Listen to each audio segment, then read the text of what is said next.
everyone, this is Doxy Mom and welcome back to my channel. If you haven't done so already, I'd greatly appreciate if you hit that little red subscribe button. You can ring the bell for notifications, and if you like this video, just give it a thumbs up. Well, Miss Cindy and I, we're here to bring you the news in 15 minutes or less, so let's get started. Now guys, I've been meaning to let you know that I have set up a page over on BitChute, and I'll leave a link to that down in the pinned comments below. Now, I really am hoping that I don't get kicked off of YouTube, but if I do, you'll be able to find me over there on BitChute. Now, the new YouTube rules go into effect on December the 10th, and guys, I'm not a lawyer, but I really don't see how I'm breaking the rules, except that I'm a conservative and I'm a Christian. So, time will tell. So, just to be on the safe side, I did set up over at BitChute. And here's a little fun fact for you. Apparently, the president of Google is married to the CEO of 23andMe, who is the sister of the CEO of YouTube. So, who knows what is going to happen? In any event, you can go to the link below and find me. You can subscribe over there, and you might want to bookmark it because, I found BitChute just a little bit hard to navigate. Hopefully, YouTube will get on the right side of things maybe one of these days, but, I'm just not going to hold my breath. Now, True Pundit, and I'll leave a link, they're reporting that Jeffrey Epstein's private banker, who brokered and signed off millions of dollars in Dutch Bank and Citibank loans spanning 2 decades, has died from an apparent suicide. His name was Thomas Bowers, and he was 55 years old, and he was found hanging in his home before Thanksgiving. Now, the FBI, they wanted to interview Bowers about loans that he approved for Epstein. Allegedly, Citibank bent some of the lending rules for Epstein, allowing him to borrow over $100 million and allowed Epstein to use the bank to send thousands of wire transfers from his accounts. And Bowers, he brokered the loans. Now, Epstein ended up leaving Citibank and stopped paying back his loans. He stiffed them $30 million. And apparently, Citibank, they really didn't mind because apparently he brought in all this new business over there into their bank. But can you imagine? Anyway, Epstein and Bowers, they went to the Deutsche Bank after leaving Citibank, and Epstein, well, he chalked up untold millions in loans there. Now, federal law enforcement officials said that the FBI planned to interview all Wall Street wealth fund managers who worked for Epstein, and Bowers had visited Epstein on his private island at least once. Now, is it a coincidence that it's being reported that both of these men committed suicide by hanging? I don't know about you, but guys, I don't believe in coincidences. Moving on.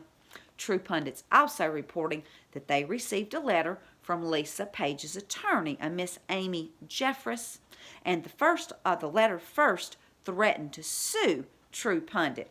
Apparently, it contained fire and brimstone legal rants, but True Pundit, they believe that attorney Jeffress said a little bit too much in the letter. Now, Jeffress said that Lisa Page is not a target of the Durham investigation. So, this means either A, Jeffress is lying, which the True Pundit doubts, B, Durham's investigation is a sham, and we know that that's not true because there's over 134,000 federally sealed indictments. So, it must be C, Lisa Page struck a deal with the DOJ to rat out her FBI colleagues in exchange for either immunity or the DOJ's assurances she won't be a target. So, it sounds like Lisa Page is right. And correct me if I'm wrong, but didn't 17 tell us about this a long time ago? Anyway, I'll leave a link. Now, President Trump, he's in London this week for NATO meetings, and before President Trump arrived, French President Macron took a shot at the North Atlantic Treaty Organization, an intergovernmental military alliance between 29 North American and European countries. Now, Macron told The Economist magazine, "What we are currently experiencing is the brain death of NATO." He said the U.S. appears to be turning its back on us, referring to Trump's decision to withdraw troops from Syria. Well, President Trump, he fired back, saying it was a nasty statement to make, and nobody needs NATO as much as France does. Then President Trump asked Macron if he'd like some ISIS fighters and told him, "I can give them to you. You can take every one you want." So, of course, Macron dodged the questions, and Trump said this is why he's a great politician, because that's one of the greatest non-answers I've ever heard. Well, don't you just love President Trump? Now, I'll leave a link to the Gateway Pundit article. And 17, well, he's posting again, and as I've said before, I'm not a decoder, guys, but I like to go over to the Q map.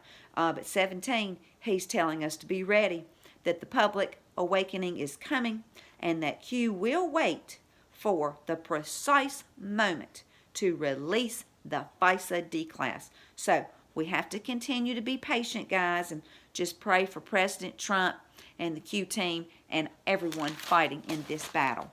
Now, the GOP, they have put out their report on this impeachment scam, which basically says that the process is unfair and President Trump had every reason to be concerned about corruption in Ukraine. And in other words, President Trump has done nothing wrong. Well, Jim Jordan, he said that they're going to vote on Schiff's report Tuesday night around 6 p.m. behind closed doors. Well, we all know why they're doing that. The Dems don't want the American people to see who's voting with Schiff and against our wonderful president. And Jim said the Republicans have many amendments, but he's sure Schiff won't allow them to offer those amendments.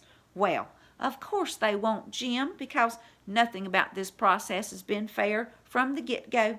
Now, Jim thinks they'll have more hearings next week in the Judiciary Committee, and I'll leave a link to that Fox video. Now, Charlie Kirk, this is what he tweeted out. September 2nd, 2016, Lisa Page to Peter Strzok. POTUS wants to know everything we are doing. Barack Obama knew about the spying. He knew the investigation was a sham. He knew about the insurance policy. Retweet if the Senate should subpoena Barack Obama for the truth. Well, yes, they should do that, Charlie Kirk. Now I'm going to leave you with Ephesians chapter 4, verses 25 through 27 that says, "Therefore each of you must put off falsehood and speak truthfully to his neighbor, for we are all members of one body. In your anger, do not sin. Do not let the sun go down while you are still angry, and do not give the devil a foothold." Well, if you like this video, please give it a thumbs up. Thank you so much for tuning in. And until next time, this is Doxy Mom, and God bless you all.